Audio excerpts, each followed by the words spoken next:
Mobile fertility का आपने आज किया है, अब लोगों के नजरिए से आप इसे कैसे देखते हैं?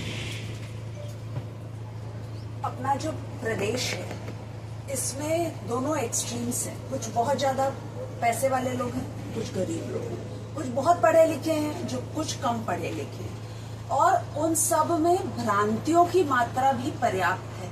अभी कल ही डॉक्टर दिनेश मिश्रा सर का स्टेटमेंट है कि 2700 महिलाओं को टोनही करके मार दिया गया। तो इस स्थिति में जब बच्चे नहीं होते हैं तो एक तरफा महिलाओं को दोषी ठहराया जाता है, उसके अलावा सही जानकारी नहीं होती तो टोना टोटका बैगा गुनिया ये सब चलता रहता है। तो जब ये बस इंटीरियर में जाएगी जहां हर कोई हर डॉक्टर काउंसलिंग के लिए नहीं जा सकता, तो उससे सही साइंटिफिक जानकारी लोगों को मिलेगी, और कम से कम जब उनको एक बार जानकारी होगी तो वो सोचेंगे। क्योंकि कोई पढ़ा लिखा नहीं है उसका मतलब उसकी बुद्धि कम है, ऐसा बिल्कुल नहीं है। यदि उनको सारे फैक्ट्स मिलेंगे तो वो समझेंगे कि चलिए एक बार जांच करा लेते हैं, और उससे जो बहुत सारे गलत इलाजों के समय बर्बाद होता है। और महिला के जीवन में समय की कीमत है, क्योंकि वो लिमिटेड अंडों के साथ पैदा होती है।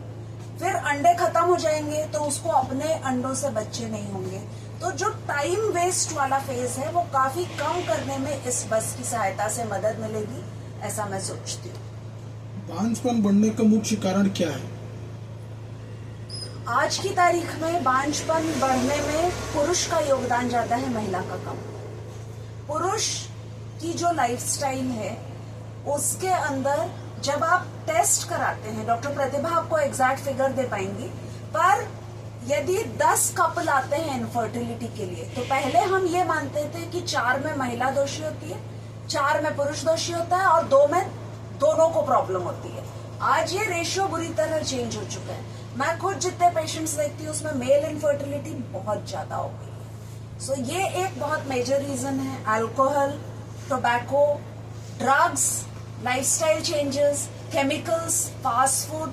और जब मैं फास्ट फूड कह रही हूँ तो मैं मैदा को दोषी नहीं ठहरा रही हूँ। बात यह है कि जब आप बाहर से बना हुआ कुछ खाते हैं उसमें जितने प्रिजर्वेटिव डलते हैं, उसमें जितने कलर डलते हैं, जितने फ्लेवर्स डलते हैं, ये सारे आपके डीएनए को डैमेज करते हैं। और यदि आपका डीएनए डैमेज होगा तो फर्टिलिटी पे भी उसका असर आएगा। जैसे मैम आपने बताया सिर्फ ये तो पुरुषों में आपने बताया, तो ये महिलाओं में भी ऐसी कुछ हो सकती है कि जिसके महिलाओं में आजकल आपको पीसीओएस ज्यादा दिख रहा है, मगर मैं आपको रेशियो वाइज बता रही हूँ कि आज जो इनफर्टिलिटी बढ़ रही है उसमें पुरुष का योगदान ज्यादा है। महिलाओं का जितना योगदान था उतना ही आज भी है, मगर पुरुषों का अनुपात क्रमशः बढ़ता चला जा रहा है।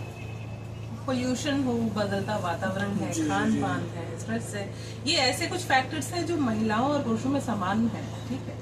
लेकिन अपना जो महिला का जो कारण है कि आप पीसीओडी बोले, एंडोमेट्रियोसिस बोले, कोई इन्फेक्शन की वजह से जो पुराने इन्फेक्शंस चले आ रहे हैं, ट्यूबरक्लोसिस हैं, या फिर जो ट्यूब्स खराब करने वाले कुछ इन्फेक्शंस हैं, वो सारी अपनी जगह हैं। लेकिन अब कुछ और नई चीज़ें भी निकल के आ रही हैं जो आप देखेंगे कि खास करके पुरुषों में आप जो सिंपल एक सीमेन एनालिसिस के टेस्ट से उसे पकड़ सकते हैं और आगे उनको काउंसिल कर सकते हैं, है ना। हमारे पास ऐसे कई कपल्स आते हैं जहाँ पे काफी सालों से महिलाओं का तो ट्रीटमेंट चलता रहा है, लेकिन पुरुष जो है वो सीमेन एनालिसिस जो कि बिल्कुल ही नॉन इन्वेजिव, मतलब उसके लिए ना उनकी कोई ऑपरेशन की जरूरत है, कुछ भी नहीं है, एक सीमेन सैंपल देना है, वो भी देना उनको नहीं गुजारा होता है। लेकिन आजकल ये अवेयरनेस शहरों में जरूर है कि वो आते हैं, बोलते हैं डॉक्टर साहब आप हमारे लिए भी कुछ टैबलेट दीजिए, हमारे भी कुछ टेस्ट कराइए, सिर्फ मेरी वाइफ का आपने क्यों लिखा है। मतलब अगर पहले की रिपोर्ट्स देकर आप बोलोगे तो वो दोबारा कराने के लिए भी रेडी रहते हैं। लेकिन गांव और इंटीरियर्स की अगर हम बात करें तो ये जो नई हमारी साइंटिफिक प्रक्रिया है, जो हम फर्टिलिटी से रिलेटेड जो सारे कारण जानते हैं, अगर एक अवेयरनेस उनके बीच में आ जाती है तो कहीं ना कहीं इसका फायदा होगा। और वो लोकल लेवल पे कहीं से भी टैबलेट लेकर और कुछ भी झाड़ फूक ये सब चीज़ों में जो वो फंसे रहते हैं ना, तो एक अवेयरनेस आने के बाद उनको पता रहेगा कि आगे कहाँ और किस तरह से बढ़ना है। और जैसे आपने जो ये शुरुआत की है आज, इससे कई और अन्य प्रदेशों में हुआ है? ये बिल्कुल हमारे ओएसिस फर्टिलिटी का ये mobile fertility clinic already Andhra Pradesh, Telangana, Vijayawada जो काफ़ी एरिया उस तरफ के है उसको कवर करते हुए फिर चेन्नई और उधर से फिर पुणे, हैदराबाद, ये सारे रीजन को कवर करके ये उड़ीसा भी गई थी, वहाँ भी काफ़ी रीजन्स में ये बस ट्रैवल कर चुकी है।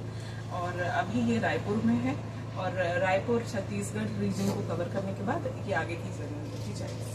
मतलब ये पूरे छत्तीसगढ़ को ही कवर कर। अभी तो हमारी कोशिश है कि जितनी जगह जो हम जहां हम प्रॉब्लम्स जहां ज़्यादा देखते हैं वहां इनको लेकर जाएं और कवर करने के बाद फिर ये फेस्ड पैटर्न में जो है एरियाज को सिलेक्ट करके वहाँ हम जाएं। हम रेगुलर लेवल पे खुद भी इस तरह के कैंप्स करते हैं जहाँ हम उनको काउंसलिंग करते हैं और किस तरह से आगे बढ़ना है उनको बताते हैं। लेकिन ऑब्वियसली एक बड़े पैमाने पे इस तरह से एक बड़ी बस गई है तो लोगों का ध्यान ज़्यादा आकर्षित होगा और कहीं ना कहीं उनमें अवेयरनेस ज़्यादा आएगी और एक बातचीत का मौका मिलेगा और आगे बढ़ेगी सारी। मैम जैसे आज